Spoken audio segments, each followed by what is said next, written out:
Hey everyone.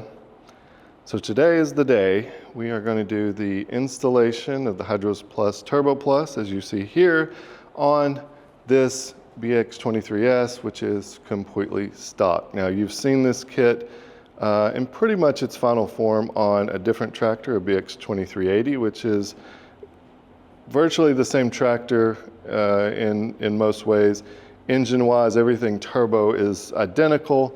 There are some differences. The ROPS, this is a TLB because of the badging lets us know. So in Kubota, if you have a BX23 and maybe a letter after it or maybe not, but if you only have two numbers, that generally means it's a TLB.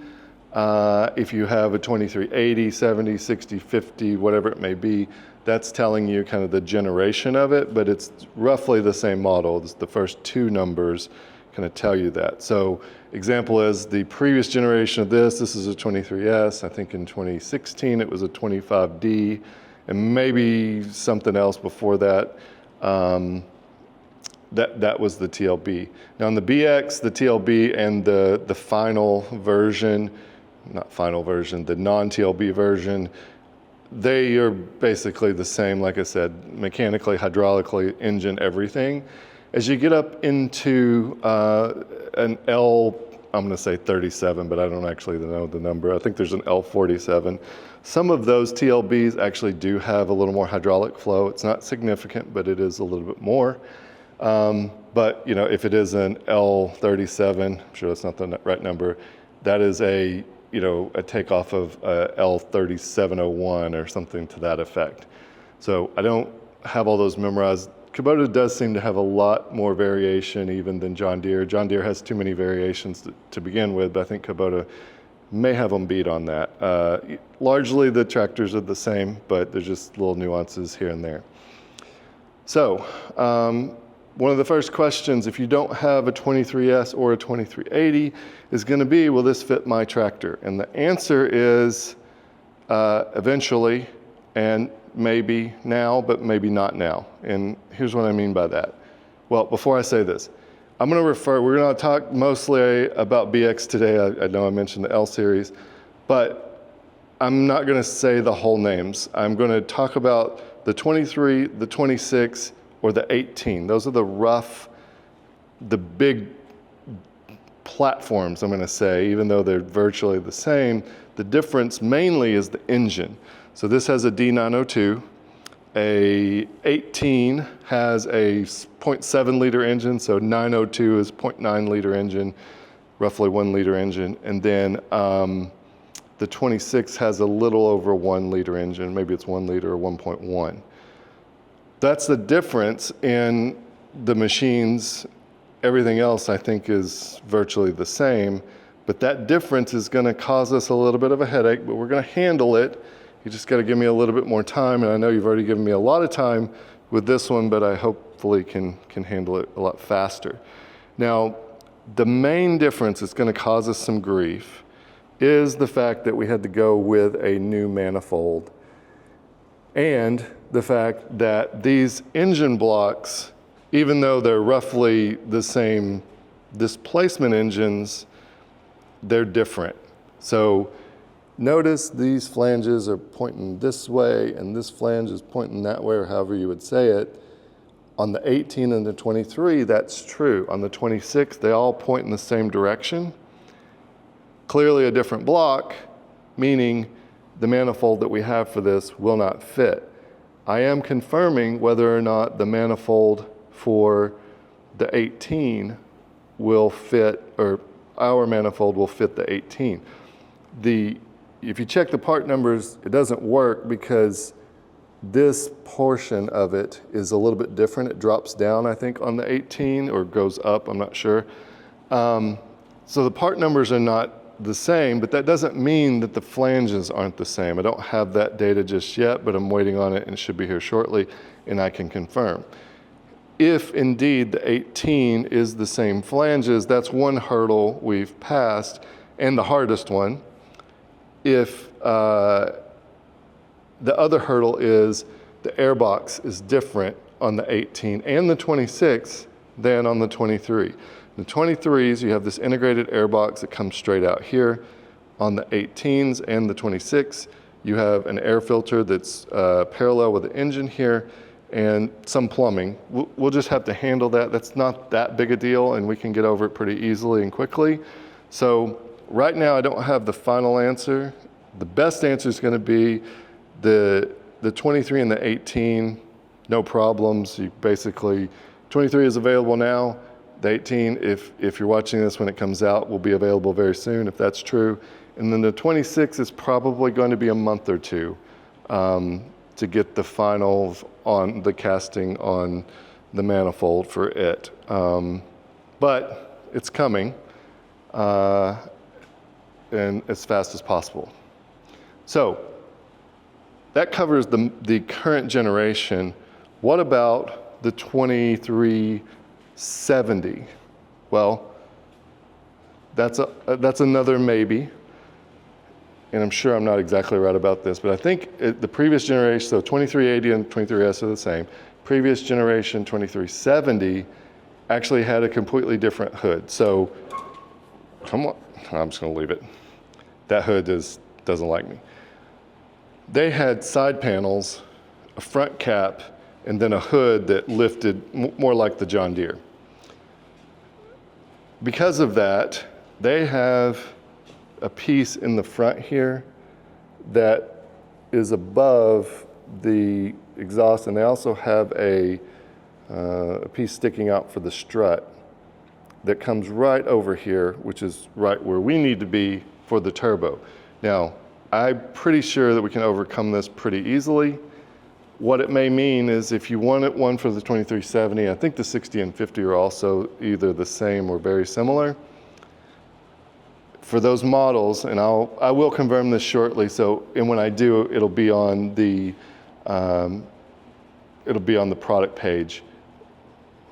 But if we get all of that worked around, I think at the worst, initially, you may have to take your strut mount off in such a way that you may have to cut it. I'm just gonna put it that way. But they're not that expensive if you want to put it back on, but I'm gonna provide a strut mount that is over to the side, and that's most likely how we're gonna handle that. I think everything else is gonna fit just fine. But until I know a little bit more, that's kind of where we are on the older models. Now, if you're somebody that is like, I don't care about a hood at all, I just want the turbo, you're gonna just take that piece off. I don't think you can take it completely off because I think the hood pivots on it. So again, you're gonna have to cut it, but I checked the price on it and it's like 25 bucks if you decided you didn't want to go that route and you want to go back to stock. So that's probably reasonable. But again, if you buy the HydrosPlus Turbo Plus, eventually you're gonna get a separate bracket, kind of relocates things. I like to have every machine that I'm supporting. I can make some decisions based on what I see on the dealer lot or what somebody might tell me and send pictures, and people are very helpful and always wanting to help to send me pictures, and that definitely takes us a long way down the road. But I'm not comfortable, I'm one person supporting a lot of products, and I'm generally not comfortable putting out anything that's very sophisticated without having that machine at my fingertips so that I can, whatever you might report that I didn't see whenever we were making something, I want to make sure that I can look at it, provide a fix to you quickly, and then solve for that in the future. And I can't do that unless I actually own the machine. So that's why I have so many machines sitting around here. It's really based on prototyping and support both. All right, so that's the initial questions I think that everybody's gonna have. I'm sure there are gonna be more. Maybe the one I think somebody's gonna ask, can you do it with the loader on? Probably, but I wouldn't. Can you do it with the hood on? Probably, definitely, but I wouldn't. I'm gonna take the hood off. The hood is not terribly hard to take off. I'm gonna go ahead and take it off. I don't know, maybe. Jury's out on whether I would do it with the hood on. I like to have room to work. It's not gonna take us that long to put this on. And having the hood out of the way is just gonna make things so much nicer, even if you're not trying to shoot a video for the install. All right, so let me get ready and we'll talk about what's in the kit. All right, we have the hood off, as you can see there. And I'm going to go through kind of the highlights of taking off the hood, but I'm not going to make you suffer through watching me take off the hood. But before we talk about that, let's talk about kind of what's in the kit. If you're familiar with the HydrosPlus TurboPlus for the John Deere, this is going to feel very similar. We use the same type of design language, I'll say, meaning we have the same type of hoses, same type of silicone charge tube and intake tubes. Stainless steel exhaust, 304 stainless on all of that. This is a custom manifold, custom cast, and I had originally said we were going to powder coat that, but I think I'm actually just going to leave it bare because the turbo also has a bare aspect to it, and my experience with any kind of coating on an exhaust is it's going to go off, it's going to fall off eventually, and it's never just going to look that pretty anyway. Now, our 304 stainless, that can technically have oxidation or rust on the surface. These don't, but that's just some discoloration from the weld. But they won't rust through. This could potentially rust through, but it would take a very long time. But if we did kind of your standard steel muffler like this one is probably pretty close to having a few holes in it. On a machine that's, you know, a little over, not quite 10 years old, but the stainless is never going to be like that, but also it may not be as pretty as this. So all the hoses, clamps, and fittings that you need, including gaskets, and that's the kit. Pretty straightforward. Most turbo kits are going to have a lot of these same components. Clearly, turbos may be different. Custom manifolds, you know, may or may not have. One of the things that I take pride in is the stainless exhaust.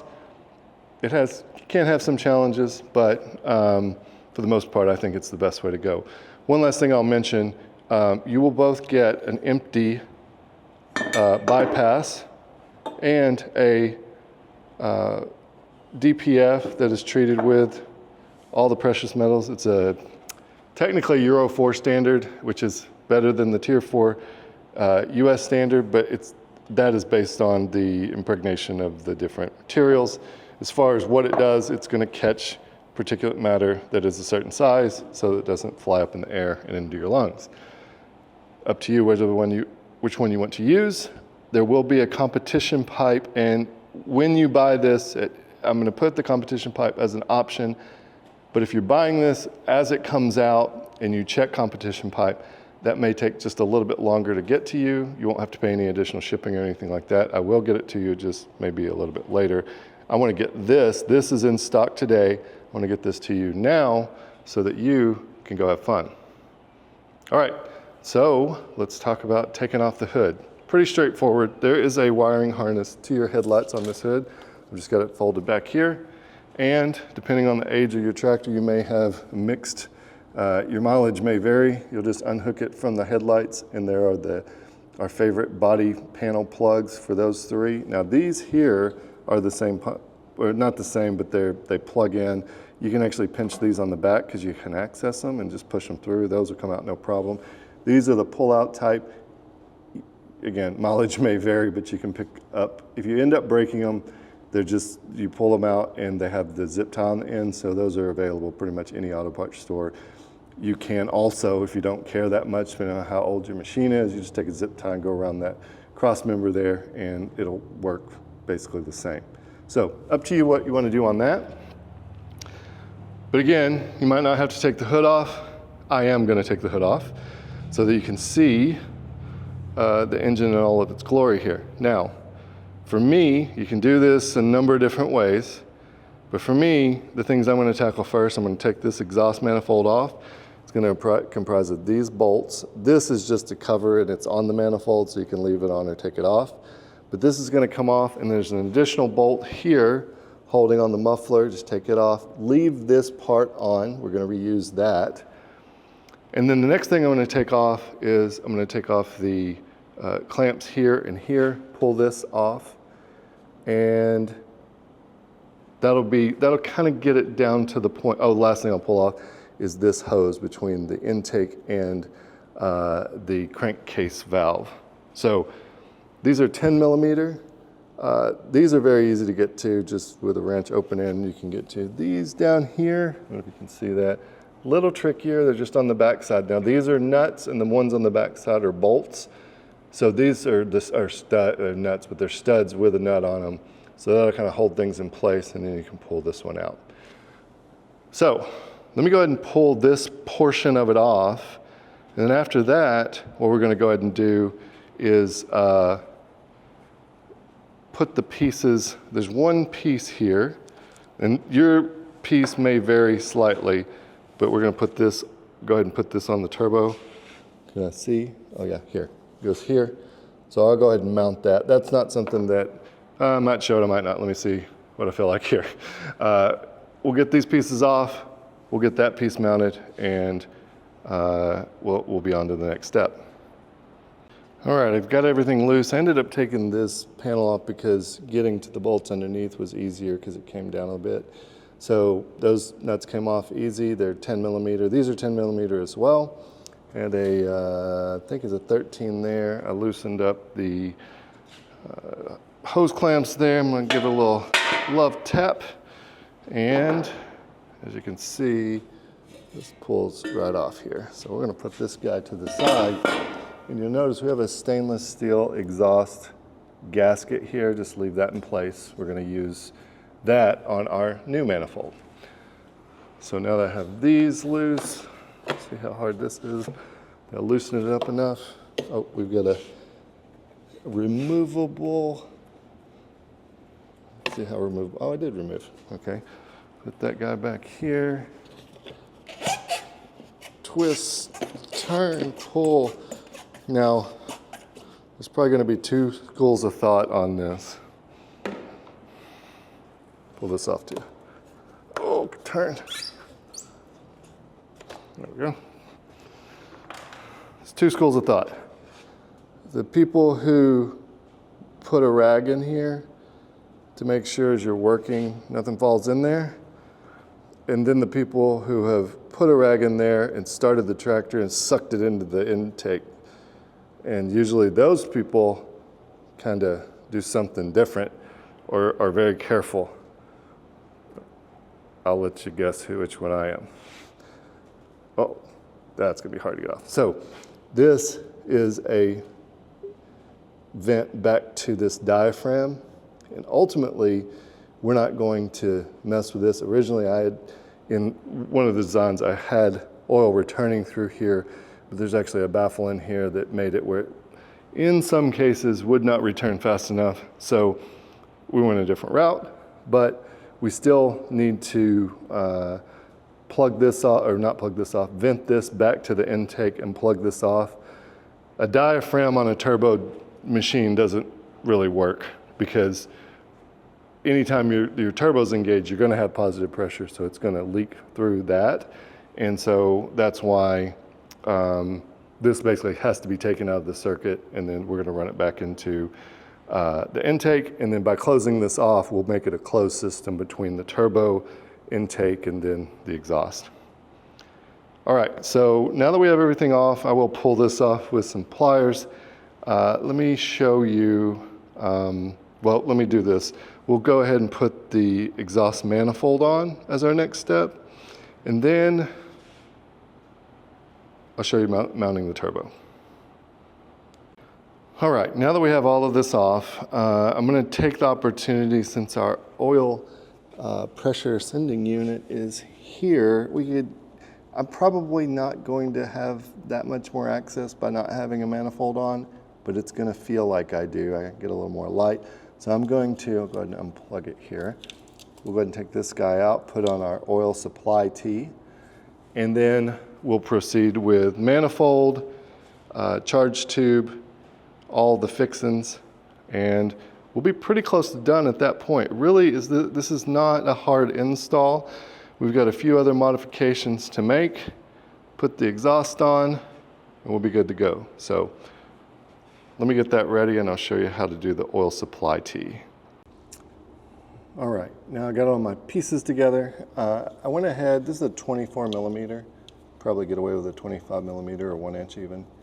Just broke it loose, and we're gonna thread it out of the block. And so, pretty straightforward. This is the piece that you're gonna replace it with. And I did lose one turbo to this, so look down that hole and make sure you can see through it. We do as well now, but we didn't on one of them, and of course, it caused an issue. It already has the orifice, correct size orifice in the end. If you feel like you need more oil for some reason, you're welcome to drill that out, but this is a pretty standard size, 1 millimeter, I think, maybe 1/2, 1 millimeter, for turbo oil supplies. An amazing amount of oil comes through that small hole when it's under, 50, 60 PSI. So when you put this on, generally you don't need any thread locker for this, but if you want, not thread locker, thread sealant, if you want, you can use Teflon tape. Contrary to popular belief, there are probably going to be plenty of people out there saying, nope, don't do that, that'll something. It's used all the time. But if you want to use sealant, I use hydraulic sealant, Loctite 545 on pretty much everything. But you can just go to your auto parts store, and they've got sealant, hydraulic sealant there. I'm going to do this one-handed. So I'm going to add just a little bit to mine here. Oh, come on. Are you dried up on me? Oh, nope. So I've got my hydraulic sealant here. And then we're going to just thread her in. Now this stuff does not cure until it is absent of air. Anaerobic curing, I guess, is what it is. And so, and this is the exact same threads that are in the machine. Be sure if you were to try to do this yourself on some other machine, most of these machines have either a metric or a British pipe thread for this particular, oh, that's not the one. This particular one, oh, I gotta go get my wrench, hang on. All right, got my wrench here. I'm gonna put this baby in, just snug her in. I don't know the exact torque spec. I can tell you it's probably around 15. But one thing to keep in mind, as you're doing this, look here, keep an eye on where this is. It cannot be over here because we need to thread our pressure sensor onto it. Ideally, it's going to be kind of down here towards the bottom where it's not bothering anything and it doesn't get in the way of you changing your oil filter. And you cannot thread this on until you have this on because it won't go past your oil filter. I guess you'd probably do it if you took your oil filter off, but I'm not doing that today. So I'm just gonna align it over here to the side, put a little thread locker on, not thread locker, goodness, thread sealant on, tighten her in, and connect it back up. All right, there you have it. So we've got our oil supply line with a built-in orifice. We've got a pressure sending unit on the side here. I put some thread sealant on it, reconnected it, and we're good to go. The next thing that's going to go on here is our oil supply line comes up and meets up with the turbo. So for now, I am going to go ahead and put the manifold on and get our tubes together to get those ready to mount the turbo. All right, we've got the manifold mounted up, and just a few tips on this. As I mentioned, there's studs on the top, and then we have bolts on the bottom. They're all 10 millimeter heads, but as you can kind of see on the top, because we're coming up and around, you're not going to be able to get to this with a ratchet. You have to tighten those down with an open-end wrench. The bottom, you should be able to get to with the ratchet, this oil drain tube, which you can take off if you want. I took it off previously on other installs, but I didn't do it on this one. I was able to get it around it. You should be able to get to these on the bottom and snug those up with a ratchet. You may have to go to a 1/4 inch only because the wall thickness here might be a little bit small for depending on what kind of tool set you have. But worst case scenario, you can tighten these up with an open end. As far as torque spec, I'll see if I can find it and I'll put it on this screen. But with something that's cast like this to a block on bolts that small, it's pretty much, get it. You'll have an idea, get it pretty tight. It's probably 25 to 30 foot-pounds is my guess. But again, I'll search for that and see if I can put it on the screen. Most of us are not going to get a torque wrench in here. We're just going to put them as tight as we can, you know, based on feel, and just leave it at that. Check those after an hour though of run time, just to make sure none of those have backed off. All right, next step, let's go ahead and get the turbo mounted up here, and you can kind of see where everything goes, and then we'll connect all the tubes. And honestly, other than putting the hood back on, we will be done.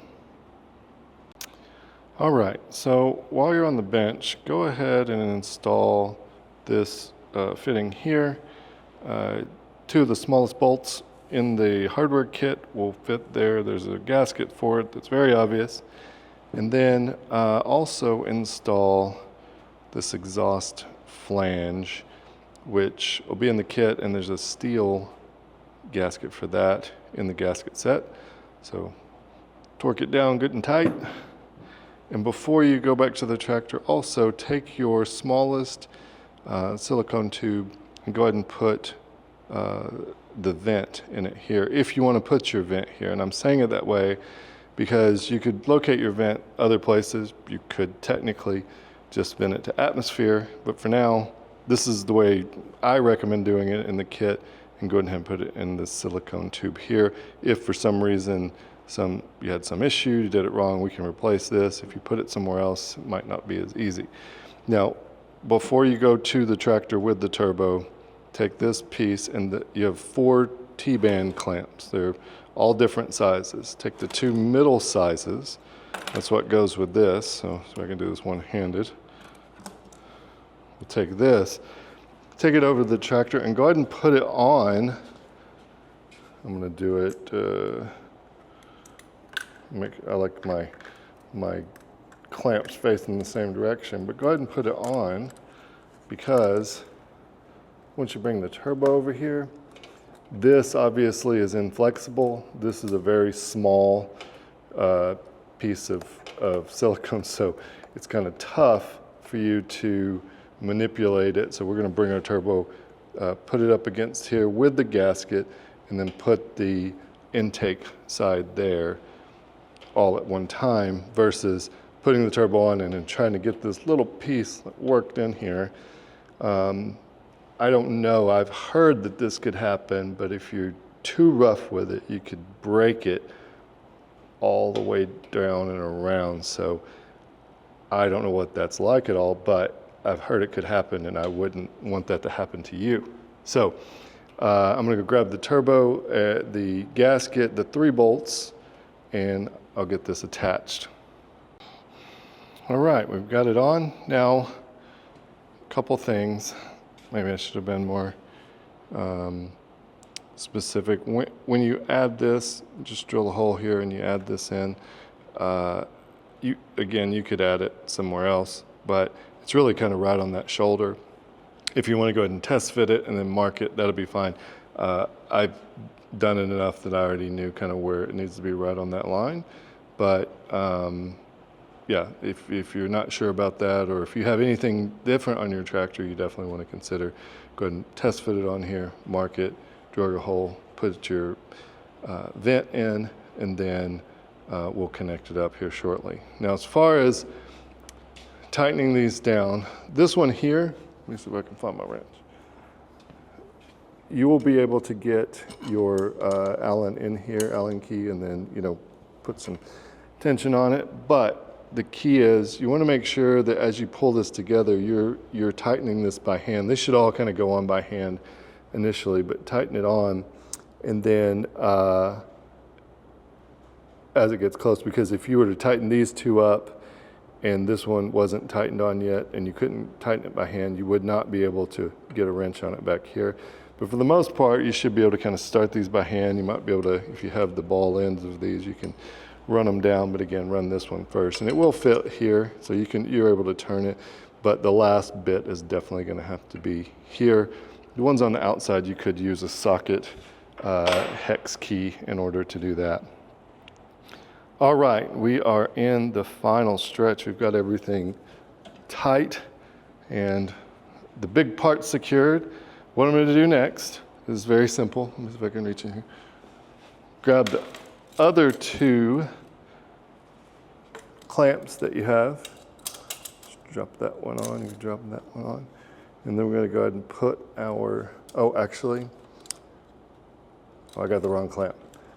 You'll have two clamps that are this size. So I gotta go get the right clamp. We'll put this on.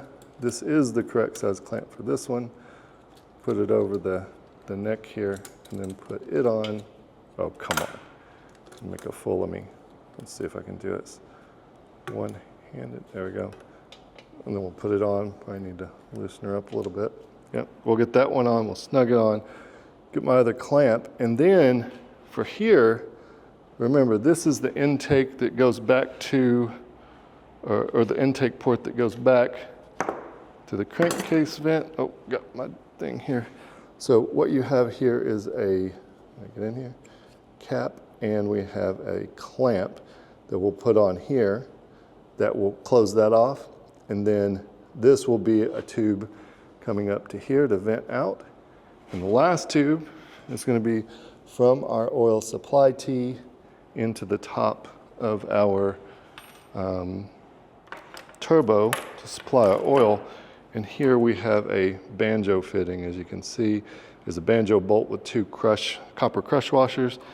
We'll apply those, and at that point, the only thing's left is the exhaust. So let me go ahead and pop all of this stuff on real quick, and then I'll show you what it looks like. One minor thing I just forgot, as I was gonna hook my drain hose in, I forgot to mention that we're gonna have a special fitting here going into the side of the injection pump to return our oil into our crankcase. And it's as simple as taking these two 10 millimeters out. There is a gasket on the back here, keep that. Take this inspection plate off, and then we're gonna replace it with this fitting that's in the box. And then we'll tie it into our drain hose.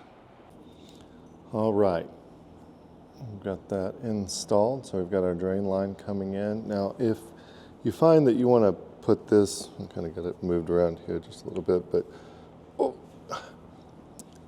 if you want this to be a little bit shorter, you can remove these, cut it off and make it a little bit shorter.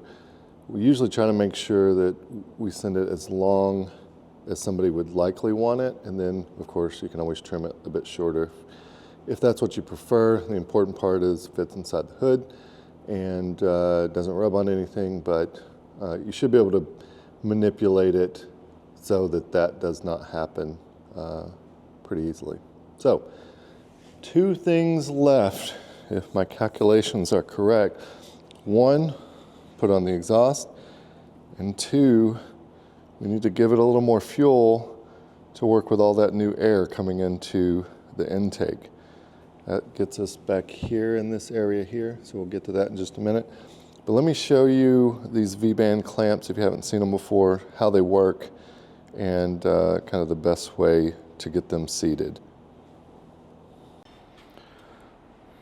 All right, for those not familiar with the V-band clamp, this is something you see especially a lot in turbo applications, but you have a male and a female, if you will, side that go together, and then you have this clamp, so you can just kind of slide your piece in this, and you have this clamp that is, in this case it's quick connect, some of them are not, but you just latch it. Make sure this bolt is all the way out. It's going to give you the easiest time of connecting that together. And it just holds it together. It's often like on I know at least on a Duramax and a Ford 6-liter, which the ones I have, they use these V-band clamps to connect turbos to exhaust pieces. And it's pretty much all aftermarket. If you have any, variable pieces, they definitely leverage these type of clamps. Now, for this application on the Kubota, it might be best to put all this together on the bench. I put this larger V-band clamp on the end pipe here. I did that on the bench. Just makes it a little bit easier. Try not to do it in front of the camera. This is a piece that I was basically prototyping with. So yours is just gonna have a stud here. You won't have these mistakes as I'm showing. But, get my other clamp. Now we're gonna use this existing muffler bracket that is adjustable. We'll put that stud, you'll have your stud in there. And then we'll put our V-band clamp on down here.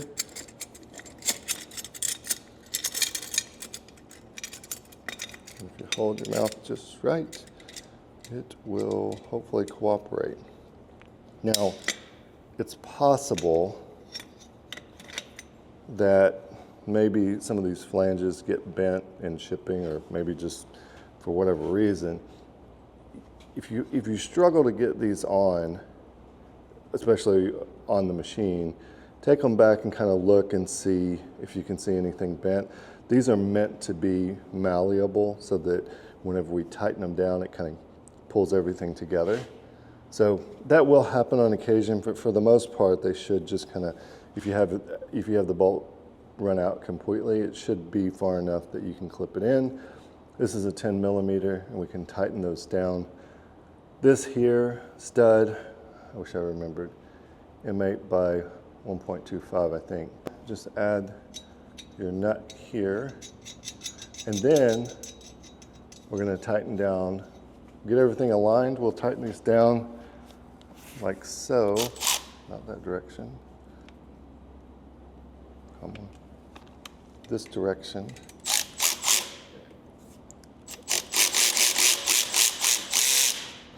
And you don't have to get them, super tight, but make sure that you do snug them up. And this is something else you want to check after 30 minutes or so of running.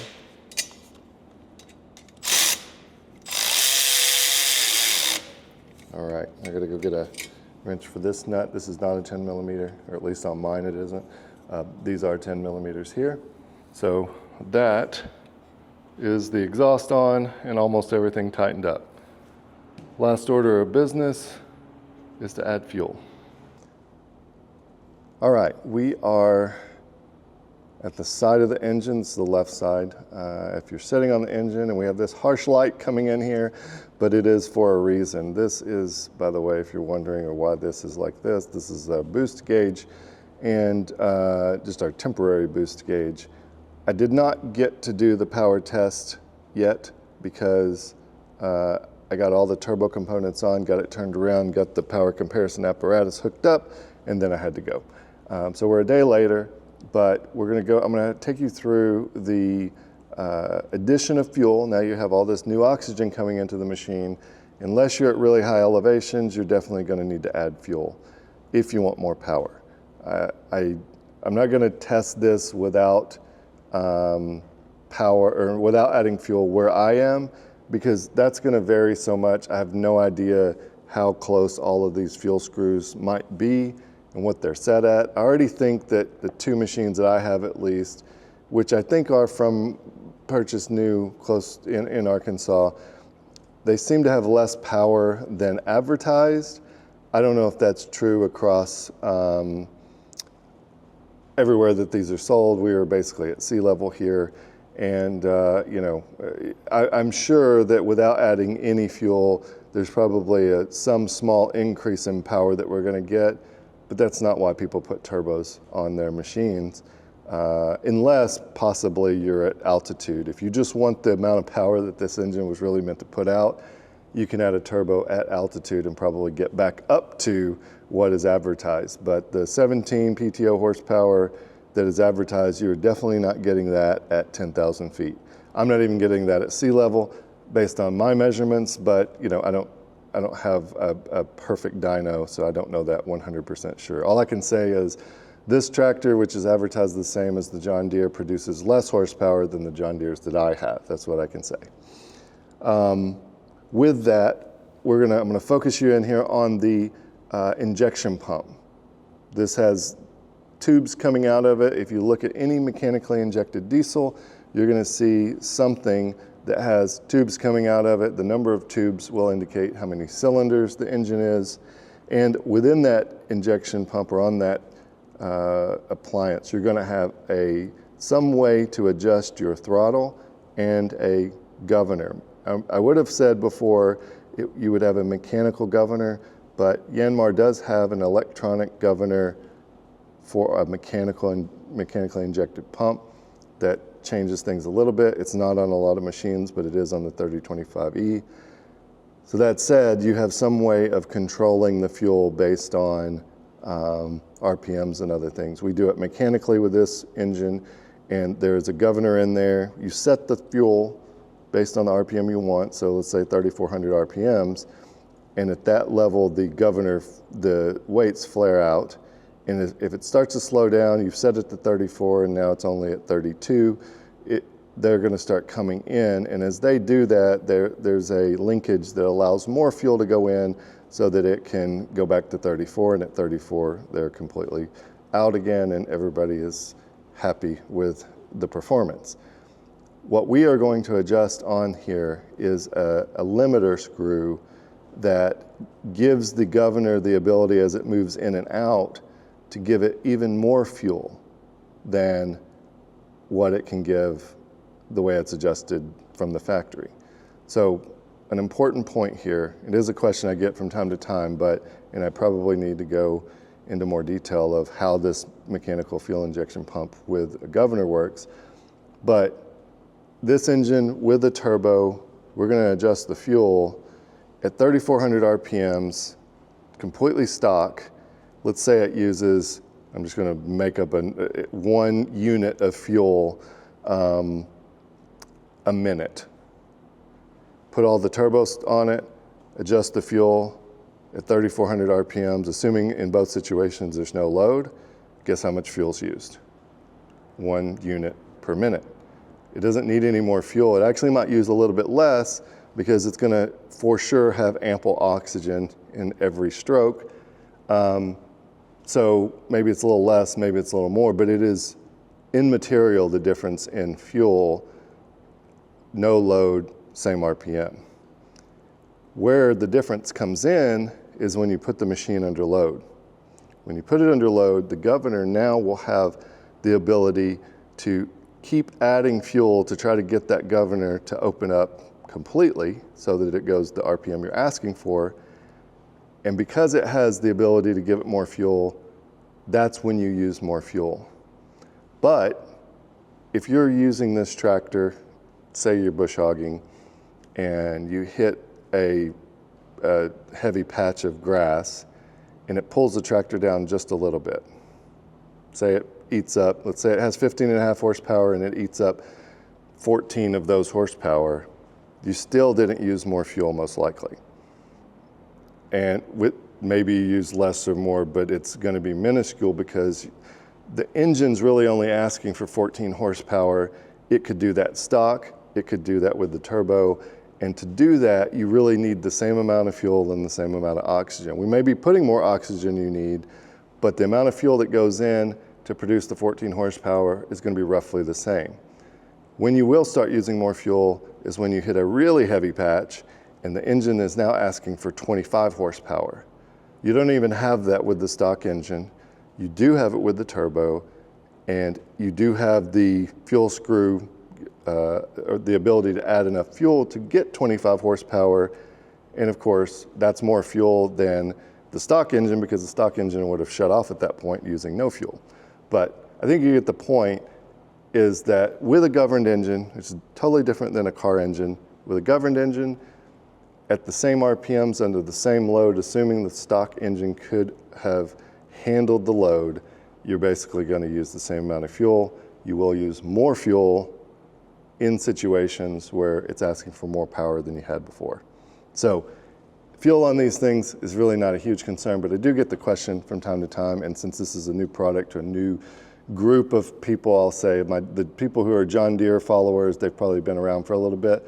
A lot of people with Kubota just now getting the Lift Plus for that or following about the turbo.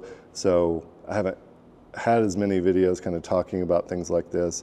And I've got those questions from both Kubota and John Deere customers. But that's effectively how it works. You're not going to see a situation where you're mowing every summer the same 1 acre that you mow every 3 days. It's going to use probably the same amount of fuel with or without the turbo. No worries there. So enough of that. Let me get down to how do we give the governor the ability to add that additional fuel so we can get the additional power. Kubota has left us where did my, I gotta go, hang on, I gotta get my example. All right, found my example. So this here, if you can see that hopefully, and you can see that it spins. This is what it looks like on the inside. There's a washer here that is slightly bigger than the nut, and what that does, this outer aluminum casing, which is meant to be a tamper-proof casing, is here, and you can, as you can kind of see, or as you can see on this one at least, it spins. Now, I cut this away after the fact because on the John Deere, this outer casing actually is connected to the injection pump and you cannot turn it at all. The beauty of this one is it turns and it swivels on this little washer here, and because it turns independent of the pump and the other nut, this is just a jam nut, what we can do, or what I did, is I took a screwdriver and, well, let me show you one other thing. You can see there's a little skirt here, but it's not on this side. So if you cannot do this, you're going to need to use some kind of grinder or vibratory saw like this, and you're going to have to get in there and kind of cut away a piece and pry on it. Now there's just an all thread behind that, so don't pry on it too hard. But here's what all you need to do, or all I've had to do so far, is I take a screwdriver, if I can get in here, and I get behind it where the skirt, the skirt isn't, the shadow, and I just basically pull out on it such that we're binding this washer that lets it turn against this nut or against the side of this. And this isn't, you can actually break it loose. It's got a flat spot on it, so you can break it loose and then you can just spin it off.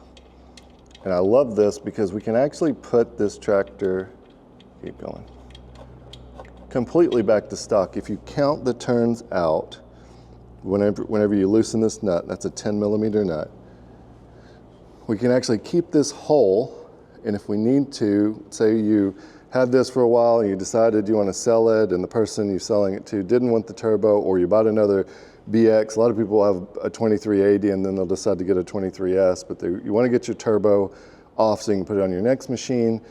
Being able to put this back on, which you didn't have to put it back on to adjust it back to factory, but it will put it all completely like it has never been touched. Well, roughly, you'll be able to see that it's been, probably pried on just a little bit. But then you'll be able to put this back on, set it roughly to its stock settings, and away you go. Now, once you have this jam nut off, all you really need to do, get in here, yep, there. We'll break this. I can't even see if that's, sorry for the shadows. Oh, didn't get it broke loose. I've got to find my, 10mm, come on. Once you break it loose, you should be able to turn it just by hand. And what I'm going to do, actually, I'm going to go get a marker. I'm just going to mark so I can count the turns. And then I'm going to go ahead and do that off camera, and then I will tell you what the result was. Okay, mine took 8 turns to come out, and I want to show you what's in here. We can pull this all the way out. There's no springs or anything in there. Can we see this well enough? There's no springs. This is really, again, it's just going to limit the rack travel, the end of that screw, and it's just got to go in a certain amount and then put it in. So I came out 8, and in order, you could honestly just leave this out if you wanted to, but there would be oil that comes out, so don't leave it out. But it wouldn't hurt anything because the rack has a limit of its own travel. It's connected. This is it's just like this screw, right? This screw here, we could take this completely out and it wouldn't matter. But if we took it all the way out, then this could go a little bit further. I don't know if that's idle or wide open or whatever. Actually, I think this is the fuel cutoff solenoid. So this would be, if we ended up pushing it out, it would never shut off. But the point is, you could get rid of this screw completely and no problem, wouldn't hurt anything. Same thing for this. If we get rid of it completely, it's just not going to, the rack's not going to be limited at all. And it's possible that when we put this in and we turn it, so I took it out 8, I'll probably put it in 1 full turn, so it'll basically be out 7. It may not be touching that anyway. Without getting in there and looking, I wouldn't know for sure. But so that would be the maximum amount of fuel. And then obviously if we went in even more, we'll start limiting that rack travel. And that's going to be limited again for what the governor can push. Not necessarily what these do, because this is your RPM setting on the throttle and idle. So ultimately I'm going to put this back in 1 turn. We'll have been out 7 turns roughly, and then we'll start in on our power test. And there it is. Now I'm not going to put my cover back on. I'm just going to leave it off to the side. I did screw it on, and it doesn't go all the way on completely because we've got it out, but it's really close to the belt. So it's not going to be something that's required to keep it in place. We tighten this down. That's going to hold it in place.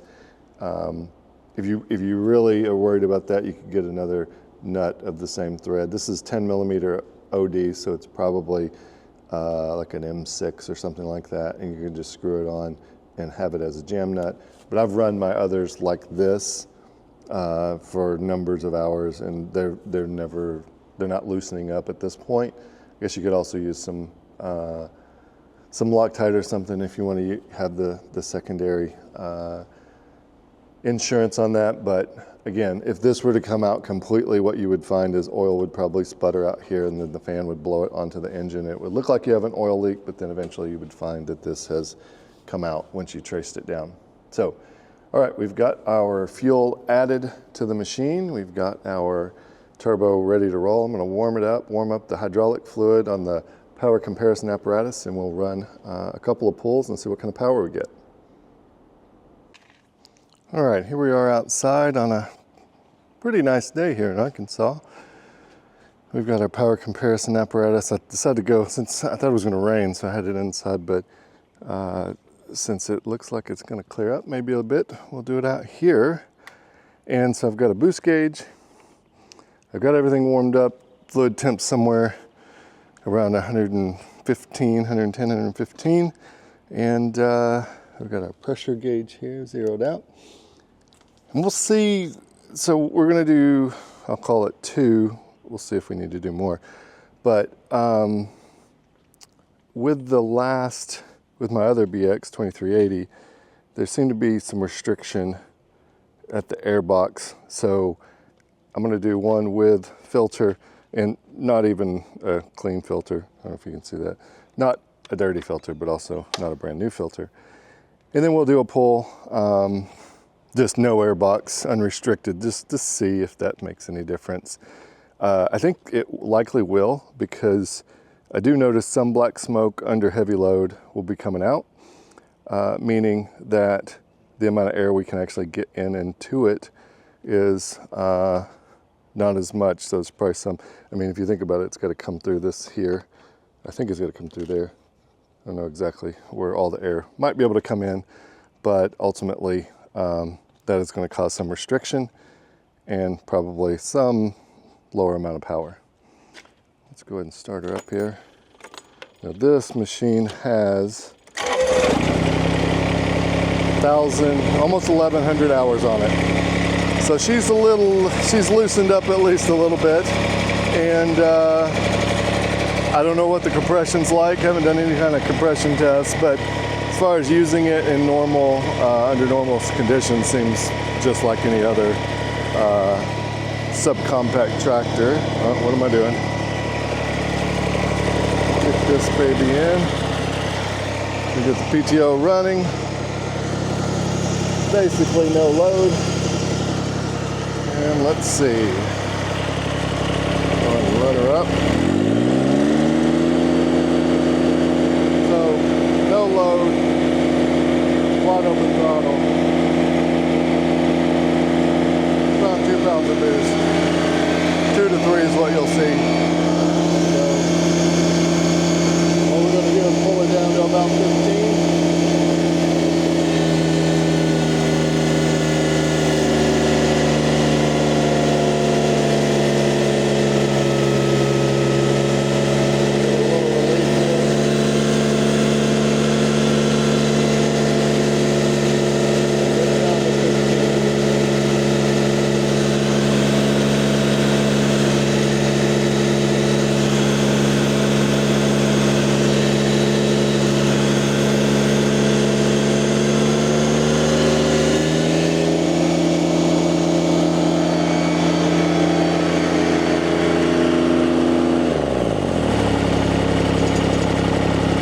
I should have looked at the boost, but I didn't. We'll look at it on the next run. Actually, golly, every time.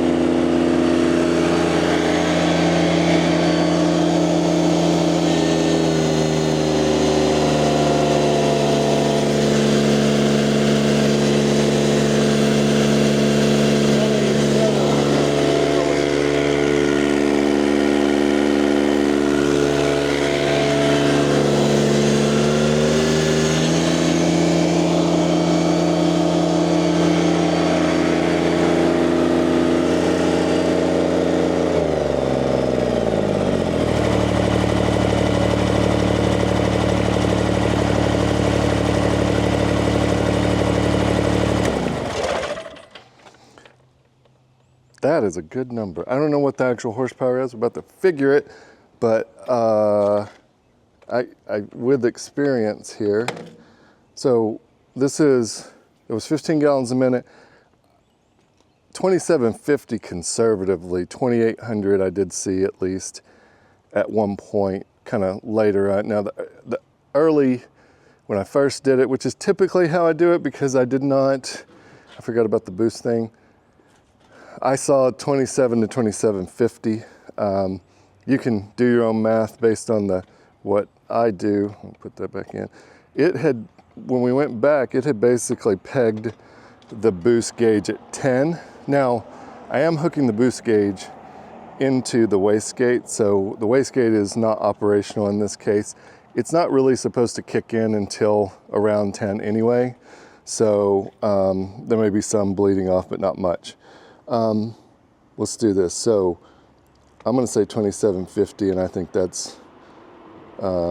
think it could be as high as 28 times our 15 gallons a minute times that 0.0007 is good. Times 15 equals 41,250 times 0.0007 equals 28, almost 29 horsepower, and that's with the air filter on. And I'm not 100%. I didn't look real hard on just how much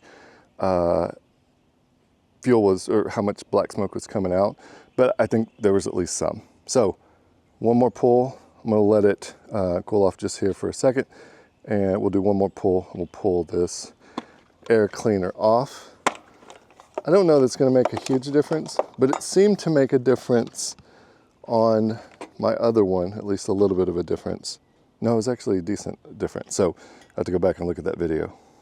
Okay, second run, air filter off.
My boost gauge did fall off, but it was pretty much pegged, which makes sense since it pegged it even with the air filter on.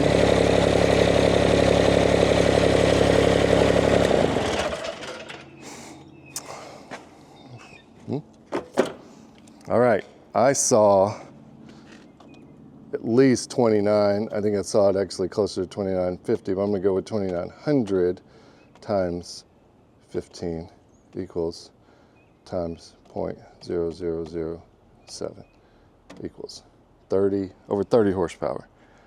That is a good result. And just in case people are thinking that, you know, this is not, you know, it can't be 30 horsepower, maybe you're right. But what we do know is that is just almost a bunch of cars going by. Almost 100% increase in power without an air filter. With air filter, more 80, probably somewhere in there. I didn't do the math. But don't forget our objective with this tractor and this particular turbo. There may be kits in the future for those of you who want to have even more power, but this one is really meant for safe, reliable power. The amount of load we were putting on this tractor at that moment, don't run like that for an hour. You should be able to run like that for, you know, minutes at a time if you had to. And it's probably only people, maybe people who are snow blowing, that could even get that kind of load for an extended period of time. Maybe mowing, but I don't know. Mowing would be tough even. But that said, the intent is we get the power, we use it when we need it. And sure, you can run, you know, let's say that's 30 horsepower, you only have 15 stock, you know, 20, probably 20, close to 25 horsepower. So like we were pulling down from 34 down to open the governor up completely to almost 25. But if you were pulling down to 34 to 3,000 and running that for a little while, that's probably not an issue. We don't have an exhaust gas temp gauge. We have accommodations for it. We don't have that yet. At least from me, you can get your own if you so choose. I have tested exhaust gas temps, not on this machine, but on the other one. They're still well under the about 1,400 degrees that you're concerned about, at least as long as you don't keep it up there. I don't actually know. I didn't run it like long term, like pulling a long hill or something. We just really can't do that with the tractor that much. You can, but you know, again, you'd have to be snow blowing or mowing or something like that. And nobody really wants to run their tractor that hard probably. But if you're one of the people who don't mind running your tractor that hard, don't do it for extended periods of time without an EGT gauge. That would be the only thing. I think over time you could definitely see some, after heat soaking and other things, you could see some hotter temps getting up to a point where you don't want to hang out too long. 1,200, where we're taking the measurement, 1,200, really nothing to bat an eye at. 13, 14, that's when you need to start backing off for sure. So that is it for the installation video. I'm really excited about the amount of power we were able to make and put to use, at least in your PTO applications. And there's likely to be from me a different air filter setup. This is one that's really good for dust, but if somebody wants to go with something more substantial, it's going to be tough on this one, but it's possible. All right, that should be pretty much everything you need to know about the HydrosPlus Turbo Plus for the Kubota BX. Everything regarding the installation, everything regarding how to adjust your fuel, as well as how much power you can potentially produce. Now, I think it goes without saying, and I'm not really worried about, I find that most of my customers are very reasonable when it comes to how they treat their machines. Maintenance is good. I'm not really concerned that somebody's going to come out here and turn this into a dragster. If you do, then you're going to kind of know what you're going to get. This is safe, reliable power, and you know, these 30 horsepower numbers, don't go buying a 60 horsepower bush hog and trying to put it on the back of this. First of all, you won't be able to lift it, but second of all, that's not what we're wanting to do here. We want to get situations where we need that little bit of extra power, especially if it's intermittent, wood chipping, bush hogging, things like that, mowing. Snow blowing might be something that is pretty intense over time, and you definitely can run it up where you're pulling the engine down, probably using, rather than 15 PTO horsepower like we were getting in the stock machine. If you're running 20, maybe even 23, 24 horsepower at the PTO, you're going to be fine. You can run that all day long. You ask this for 30 horsepower for a very extended period of time, it is going to get hot for sure. And it will probably let you know before anything gets too crazy. The water temp is probably going to let you know, like you'll notice it here. But there are exhaust gas temp accommodations. So if you're somebody who's going to really hot rod this thing, I would say get an EGT gauge and make sure that you're staying probably under about 1300 Fahrenheit, taking it from there, 1400.